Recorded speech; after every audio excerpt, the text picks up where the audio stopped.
గోదావరి జిల్లాలు ప్రశాంతతకు మారుపేరు. కానీ అక్కడ మండల పరిషత్ ఎన్నికల సందర్భంగా ఎంతటి దరిద్రమైన ఆలోచనలకు వాళ్ళు ఒడిగట్టారంటే సభ్య సమాజం సిగ్గుతో తలదించుకోనండి.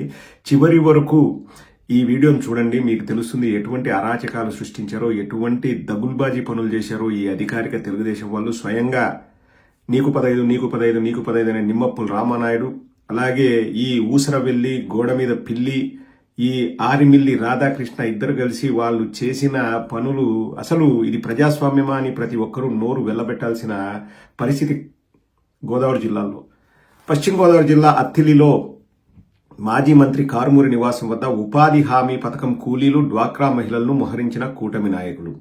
ఉపాధి హామీ కూలీలను, డ్వాక్రా మహిళలను అక్కడ మోహరించారంట. ఎందుకంటే మీకు డబ్బులు ఇస్తాం, మీరు పని చేయాల్సిన అవసరం లేదు, మీరు వెళ్ళి ఆ ఇంటి ముందు కూర్చోండి, ఎవరిని ఆ ఇంటి నుంచి బయటికి రాకోకుండా చూడండి అని చెప్పేసి మహిళల చేత, అంటే ఉపాధి పథకం కూలీలు, డ్వాక్రా మహిళలు, పంచాయతీరాజ్ మంత్రి ఉన్నాడు, ఒకటి తెలుసా, ఒక అతను ఉన్నాడు, పవన్ కళ్యాణ్ గారిని అడుగుతున్నా, ఇదేనా మీ పరిపాలన?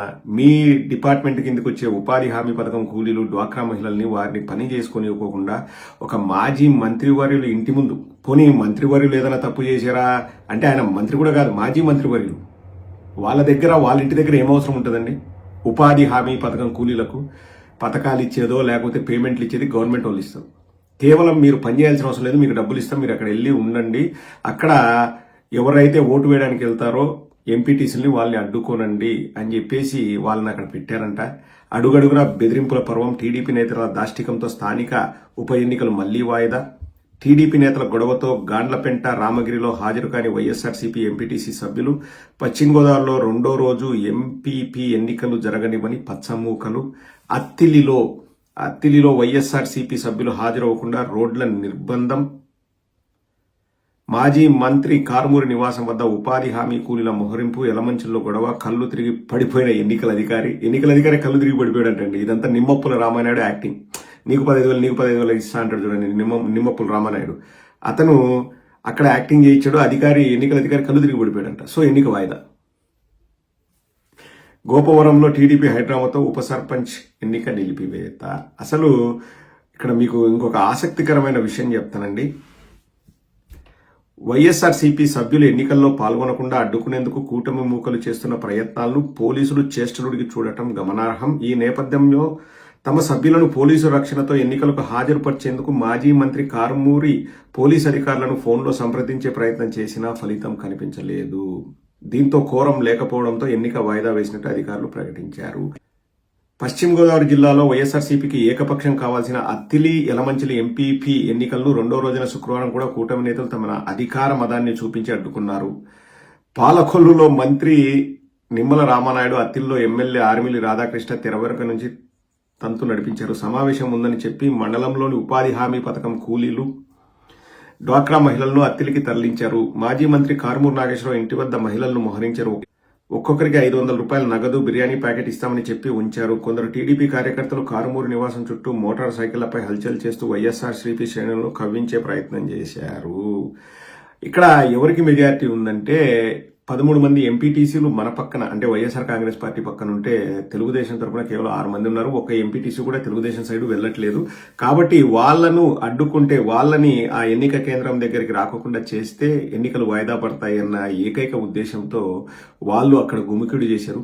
అండ్ 13 మంది వైఎస్ఆర్సీపీ సభ్యులు గురువారం రాత్రి రహస్య ప్రదేశంలో ఉండిపోయారు. శుక్రవారం ఉదయం మండల పరిషత్ కార్యాలయానికి చేరుకుని ఎన్నికల్లో పాల్గొనాలని భావించారు.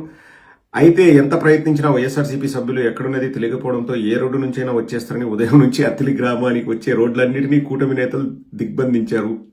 మధ్యాహ్నం 12 గంటల వరకు గ్రామానికి వచ్చే బస్సులు, ఆటోలు, ఇతర అన్ని వాహనాలను తనిఖీ చేసి వైఎస్ఆర్సీపీ సభ్యులు లేరని నిర్ధారించుకున్న తర్వాతే వదిలారు. వైఎస్ఆర్సీపీ సభ్యులు ఎన్నికల్లో పాల్గొనకుండా అడ్డుకునేందుకు కూటమి మూకలు చేస్తున్న ప్రయత్నాలను పోలీసులు అడ్డుకట్ట వేయలేదు. ఏమి ఎన్నికలండి? మీరు 2019 నుంచి 2024 మధ్యలో ఇటువంటిది ఒక్క దృశ్యమైన మీరు చూసారా? ఒక్క సన్నివేశమైన మీరు చూసారా? మీరే చెప్పండి. ఎప్పుడైనా జరిగిందా? అసలు మనకు అవకాశం ఉన్న తాడిపత్రిలో మున్సిపల్ చైర్మన్ గా జేసీ ప్రభాకర్ రెడ్డి గారిని, అంతే ఒక ఇద్దరిని వాళ్ళ సైడ్ తెచ్చుకుంటే మనం అయ్యేవాళ్ళం మున్సిపల్ చైర్మన్. కానీ వదిలేయండి అని చెప్పేసి, వద్దు అలా ప్రలోభాలకు గురి చేయొద్దని చెప్పేసి సజావుగా ఎన్నికలు జరిగితే జేసీ ప్రభాకర్ రెడ్డి అక్కడ మున్సిపల్ చైర్మన్ ఆయన కూడా చెప్పాడు, నేను మున్సిపల్ చైర్మన్ అయినానంటే అది కేవలం జగన్మోహన్ రెడ్డి గారి మంచితనం వల్లనే అని చెప్పేసి. కానీ ఇప్పుడు ఏం జరుగుతుందండి? ఒక్కటంటే ఒక్క మంచి పని వీళ్ళు చేస్తున్నారా ఈ కూటమి ప్రభుత్వం వాళ్ళు? రోడ్లపైన కార్లను ఆపడాలు, బస్సులను తనిఖీ చేయడాలు, అన్నిటికంటే వర్స్ట్ ఏంటంటే ఇదే చెప్పి ముగిస్తానండి. ఆ అత్తిలిలో ఎవరైతే ఎంపీపీగా గెలవబోతున్నాడో వైఎస్ఆర్ కాంగ్రెస్ పార్టీకి సంబంధించిన ఆ నాయకుడి పెట్రోల్ బంకును సీజ్ చేశారంటండి.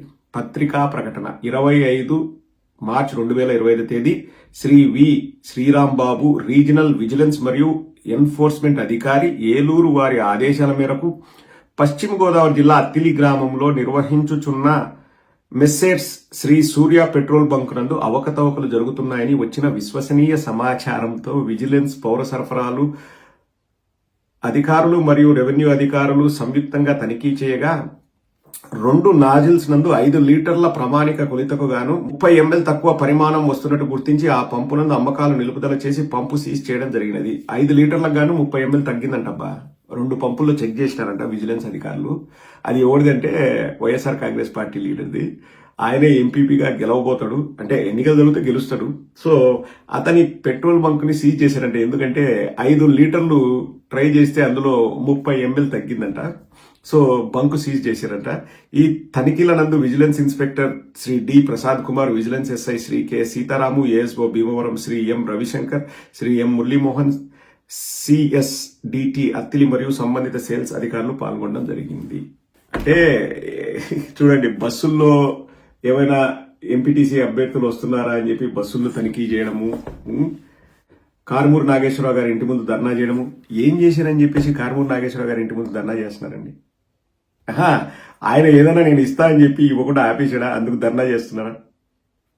వీళ్ళు విచ్చల విడిగా రెచ్చిపోతున్నారండి. లోకేష్ రెడ్ బుక్ అని లోకేష్ ఆ రెడ్ బుక్ ని ప్రతి చోట వ్యాపింపజేశారు. తెలుగుదేశం వాళ్ళు అంటే ప్రజాస్వామ్యాన్ని కూని చేయడం కాదండి. ఇప్పుడు 13 మంది మాకు సపోర్ట్ ఉన్నారు, 6 మంది తెలుగుదేశానికి సపోర్ట్ ఉన్నారు. ఒకవేళ ఎవరైనా మా వాళ్ళు అటు సైడ్ వెళ్తారంటే వెళ్ళొచ్చు, తప్పులేదు. కానీ ఎవరు వెళ్ళరు. మేము 13 మంది కూడా మేము వైఎస్ఆర్ కాంగ్రెస్ పార్టీ తరఫున మేము అంటే ఓటేస్తాము అంటే వాళ్ళను ఓటేయడానికి అలౌ చేయాలన్నా ఆపాలనా అండి? ఆ ఎంపీపీ అభ్యర్థి బంకుని సీజ్ అంట. 5 లీటర్ల పెట్రోల్లో 30 ml తగ్గిందంట. విజిలెన్స్ అధికారులు సీజ్ చేశారు. అంటే ఇంకా ఏ ఆప్షన్ ఉంటే, అంటే ఆర్థికంగా అయితే ఆర్థికంగా, మానసికంగా అయితే మానసికంగా కృంగదీయడము, అడ్డుకోవడము, ఇది ప్రజాస్వామ్యమా? మిమ్మల్ని అడుగుతున్నాను, చెప్పండి. నిమ్మప్పులు రామానాయుడు, సిగ్గుండాలి నీకు సిగ్గుండాలా? ఆ గోడ మీద పిల్లి, ఆ ఆరిమిల్లి రాధాకృష్ణ, మీకు సిగ్గుండాలా? ఎందుకు ఈ బతుకులు? మీకు సంపూర్ణ మెజారిటీ రాదు మీకు తెలిసి కూడా ఎప్పుడు గోదావరి జిల్లాలో ఇటువంటి ఎప్పుడు జరగలేదండి. First of its kind. ఎక్కడికి పోతుంది? దీనికి కూడా ఇంకా లాస్ట్కి వచ్చేసి జగన్కి ఆపాదిస్తాము, జగన్ గారే చేశారని చెప్పిన మనం ఆశ్చర్యపోవాల్సిన అవసరం లేదు. సిగ్గుతో తలదించుకోవాలి. ప్రజాస్వామ్యం నడి రోడ్డు పైన ఖూని అవుతుంది. ఎందుకు ఈ బతుకులు అనేది నా ప్రశ్న. అట్లా గెలిచి కూడా ఏం సాధిస్తారండి? పంది కుక్కుల్లాగా తింటాం మేము, అధికారం మాకుంది అంటారా?